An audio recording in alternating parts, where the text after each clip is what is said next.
नमस्कार, एक न्यूज 24 देख रहे हैं आप और मैं हूं आपके साथ स्नेहा मनोज। देखिए, बिहार की राजनीति में इन दिनों काफी दिलचस्प मोड़ देखने को मिल रहे हैं। एक तरफ जहां बिहार की 4 सीटों पर उपचुनाव हुआ है, तो देखिए अगले साल यानी 2025 में बिहार विधानसभा का चुनाव है।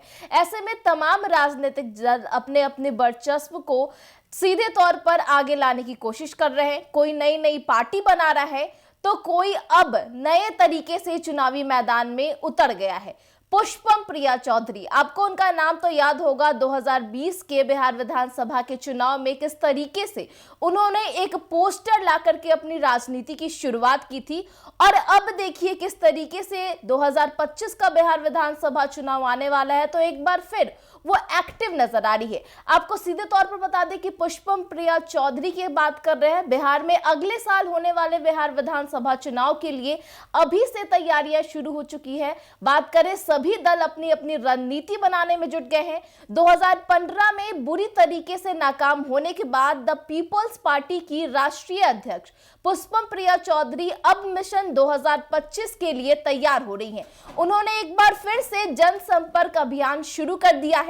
इसी कड़ी में अपनी महायान यात्रा पर बोधगया में वो पहुंची है। द पुलर्स पार्टी की राष्ट्रीय अध्यक्ष पुष्पम प्रिया चौधरी ने सीधे तौर पर बताया कि वो 2025 में होने वाले बिहार विधानसभा चुनाव को लड़ने की तैयारी कर रही है। उन्होंने कहा कि उनकी पार्टी ने उपचुनाव में नहीं लड़ा, लेकिन 2025 का चुनाव जरूर लड़ेंगी।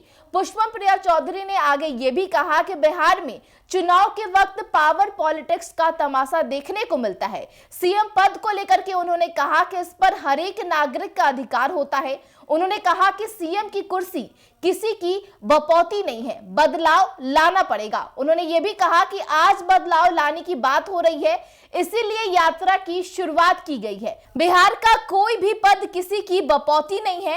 इस दौरान पुष्पम प्रिया चौधरी ने बीजेपी के बटोगे तो कटोगे नारे पर भी अपनी प्रतिक्रिया दी है। उन्होंने कहा कि जुमलों से राजनीति नहीं होती है, एक पल में जुमले दिए जा रहे हैं और ऐसा लग रहा है कि स्क्रिप्ट लिखने के लिए किसी फिल्म के डायरेक्टर को बुला लेना चाहिए। उन्होंने सीधे तौर पर कहा है कि ऐसी कोई भी पार्टी नहीं है जो बट नहीं रही है।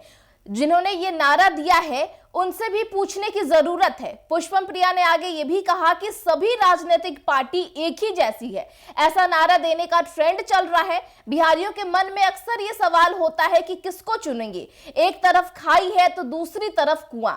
उन्होंने आगे ये भी कहा कि जुमलों से बचना है, चाहे किसी भी पार्टी का जुमला हो। उन्होंने जुमले देने के अलावा क्या किया है ये सब सीधे तौर पर देख रहे हैं। अपनी पटना के शेल्टर होम में 3 बच्चियों की मौत पर उन्होंने भी ये भी बयान दिया और साथ ही कहा कि 2020 से पहले ऐसी घटनाएं होती रही है। हमारी खुद की पार्टी की प्रत्याशी की बेटी की हत्या कर दी गई थी।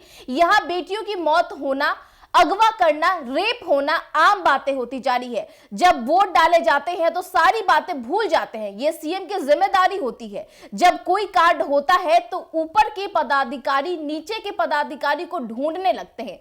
तो सीधे तौर पर पुष्पम प्रिया चौधरी एक बार फिर बिहार की राजनीति में एक्टिव दिख रही है। 2020 के तरारी जवाब यानी सीधे तौर पर नाकामयाबी के बाद अब वो 2025 के बिहार विधानसभा चुनाव की तैयारी में जुट गई है और साफ तौर पर उन्होंने ये ऐलान कर दिया है कि बिहार की सारी सीटों पर वो अपने प्रत्याशी उतारेंगी और चुनाव लड़ेंगी। अब देखना होगा कि पुष्पम प्रिया चौधरी बिहार की राजनीति में क्या कुछ बदलाव लेकर के आती है। तमाम खबरों के लिए बने रहे एक न्यूज 24 के साथ। नमस्कार।